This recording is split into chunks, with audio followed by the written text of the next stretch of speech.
Quand on devient entrepreneur, le moindre problème peut générer du stress et avoir un impact ultra négatif sur l'ensemble de ta vie. Parce qu'en fait, on ne coupe jamais vraiment quand on est entrepreneur. Si c'est juste un job et qu'il y a des problèmes dans le job, tu quittes le bureau, hop, et tu t'en bats les couilles des problèmes. Tu rentres ton canapé et hop, basta. Mais quand c'est ton entreprise, quand c'est ta vie qui peut en dépendre, en fait, tu rentres jamais chez toi serein. Tu y penses encore et encore. Et ça peut vite, voire très vite devenir problématique, que ce soit pour ta santé mentale, ta santé physique ou même tes relations. Ça peut avoir un impact ultra négatif sur tes relations amicales, ta famille, ta femme ou même tes enfants. Et franchement, je vais pas te dire que ça n'en vaut pas le coup. Moi, je suis auto-entrepreneur. Moi, bosser, ça fait partie de ma vie. Et je veux avancer dans mes projets. Je veux que tout marche. Alors, ce que tu ressens, je l'ai déjà ressenti. Mais j'ai trouvé une solution simple qui m'a permis de faire en sorte de ne plus sentir l'anxiété ou le stress. Ou du moins, de le réduire. Salut à toi, moi c'est Hugo Barbet et en suivant cette chaîne, tout simplement, tu vas apprendre à devenir une meilleure version de toi-même. Aujourd'hui, on va parler de stress et d'anxiété, de comment réagir face à cette situation. Imagine-toi en train de travailler, tu attends une livraison d'un fournisseur, une livraison vraiment très importante, et là, panne. Tu reçois un coup de fil et ton fournisseur, il ne pourra pas te les livrer à temps. Gros coup de stress. Il faut impérativement avoir cette livraison le plus rapidement possible parce que tout simplement, sans cette livraison, ça va être la merde. Évidemment, tu vas devenir stressé et anxieux, sauf si tu as l'habitude de gérer ce genre de problème. Mais encore une fois, tu vas garder ce stress sur toi et ça va se répliquer sur ta famille. Et c'est ça que tu veux éviter. Moi, j'ai trouvé une solution très simple. C'est la solution Next. Next, ça veut dire quoi? En fait, ça veut simplement dire ça dégage. Quand tu vas te retrouver face à une problématique, en fait, pour gérer ton stress, tu vas devoir te poser des questions et surtout, en fait, prendre du recul, sans émotion. Tu dois absolument comprendre que tu ne dois pas réagir avec tes émotions. Tu dois d'abord comprendre quelles émotions tu ressens.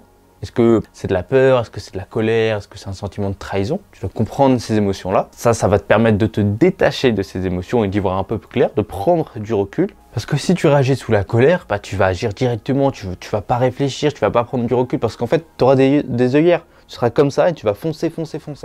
C'est exactement ce qu'il faut éviter. Donc, prends le contrôle de tes émotions, prends du recul, tu dis « Ah, là, je suis en colère, je ressens de la colère. Pourquoi je ressens de la colère ?» Et tu décomposes. Pourquoi je ressens de la colère? Parce qu'il m'avait promis. Pourquoi j'aime pas quand on me promet quelque chose? Et bam, bam, bam, tu descends. Et en te posant ces questions, ça va pas forcément régler la situation, mais au moins, ça va te calmer. Tu vas commencer à réfléchir sur autre chose, te concentrer sur toi et ta façon de réagir, tes propres émotions. Et c'est là, ensuite, qu'on va commencer la méthode Next. Dans cette méthode, tu vas te poser deux questions très simples. Simplement deux questions. Est-ce que je peux faire quelque chose pour résoudre le problème? Et est-ce que j'ai du pouvoir dessus? Est-ce que je peux ordonner, par exemple, de faire quelque chose? Si la réponse est non, tu vas devoir comprendre, en fait, pourquoi tu n'as aucun pouvoir dessus. Et si tu ne peux simplement et véritablement rien faire, il faut que tu l'acceptes. Si tu ne peux rien changer, rien dire, rien faire, tu dois l'accepter et attendre. On next le problème et on se concentre ailleurs. Tu dois comprendre ce que tu peux contrôler pour que ça, tout simplement, ce genre de problème n'arrive plus, tout simplement. Si par exemple, c'était pas la première fois que ton livreur, il te plante comme ça, alors tu trouves la source du problème et tu la changes, tu la supprimes.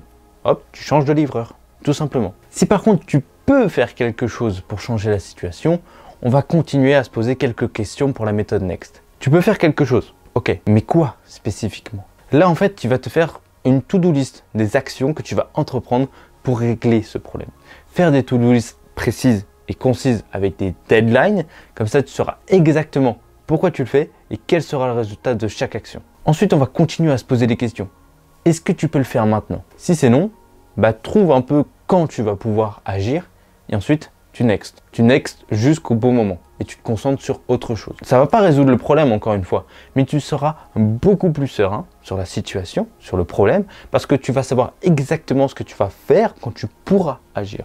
Et c'est très important en fait d'avoir la maîtrise de ce que tu vas faire une fois que tu pourras agir. Sinon tu vas stresser. Tu vas pas savoir faire putain quand je pourrais faire un truc, qu'est-ce que je vais faire, etc. Là non, parce que tu as cette to-do list et c'est pour ça que c'est très important de savoir exactement ce que tu vas faire quand tu vas pouvoir le faire. Mais si tu peux agir maintenant, tu prends ta to-do list et tu fais exactement tout ce que tu dois faire pour régler la situation. Et encore une fois, vu que tu sauras exactement ce que tu dois faire, tu seras plus serein.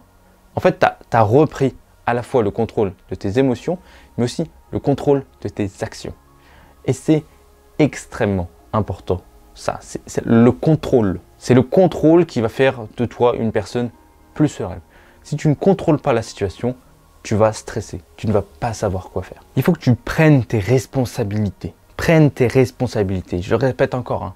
Un homme, ça prend ses responsabilités. Même si ce n'est pas sa faute, tu vas dire « Ok, je m'en occupe. C'est moi qui gère. » Et là, en fait, tu vas plus pouvoir stresser parce que c'est toi qui sais exactement quoi faire. Et tu le fais. Si tu ne sais pas le faire, tu délègues. Tu appelles quelqu'un pour qui sait faire. C'est aussi simple que ça. Tu prends des décisions qui vont faire en sorte que le résultat, bah, que ça marche. Si tu n'as pas le contrôle, tu commences à paniquer dans tous les sens, à courir, à crier, etc. Ça ne va pas arranger la situation. Ça ne va jamais arranger la situation de crier, de paniquer, de se laisser emporter par ses émotions. C'est comme ça dans les catastrophes, hein. Ceux qui réussissent à survivre, c'est ceux qui prennent des actions, qui prennent des initiatives. C'est ceux qui gèrent la situation, c'est ceux qui prennent le contrôle, c'est ceux qui assument. Et c'est exactement ça ce que tu dois faire. Il y a un problème, tu le règles. Tu regardes si tu peux le régler. Si tu ne peux pas le régler, si ça ne dépend vraiment pas de toi, tu ne peux rien faire. Tu nexes le problème. C'est tout. Tu nexes le problème. Tu le supprimes, tu l'enlèves de ta vie. Si tu peux faire quelque chose, tu dis, moi je peux faire quelque chose, tu regardes si tu peux le faire maintenant ou pas. Tu te fais une to-do list d'exactement tout ce que tu dois faire. Tout ce que tu dois faire, tu le mets sur cette to-do list. Et une fois que tu peux le faire, une fois que tu dis c'est le moment de le faire, hop, tu fais toute ta to-do list. Et là, tu gères. Là, tu as le contrôle de la situation. Vraiment, reprends le contrôle de la situation. Reprends le contrôle de tes émotions. La to-do list, ça va enlever toutes tes émotions. Et tu hop, to-do list, je fais ça, je fais ça, je fais ça. Je suis à la lettre. C'est exactement ce que tu dois faire. Voilà donc comment gérer les situations de stress et d'anxiété. En fait, il faut reprendre le contrôle. J'espère que cette vidéo t'a plu, champion. Nous, on se retrouve vendredi prochain pour une nouvelle vidéo. Tu peux regarder évidemment les liens dans la description qui vont t'amener un peu plus loin dans l'apprentissage, en fait, de devenir une meilleure version de toi-même. Et si tu veux aller encore plus loin, je te conseille de regarder ces deux vidéos YouTube là. Nous, on se retrouve tout de suite de l'autre côté.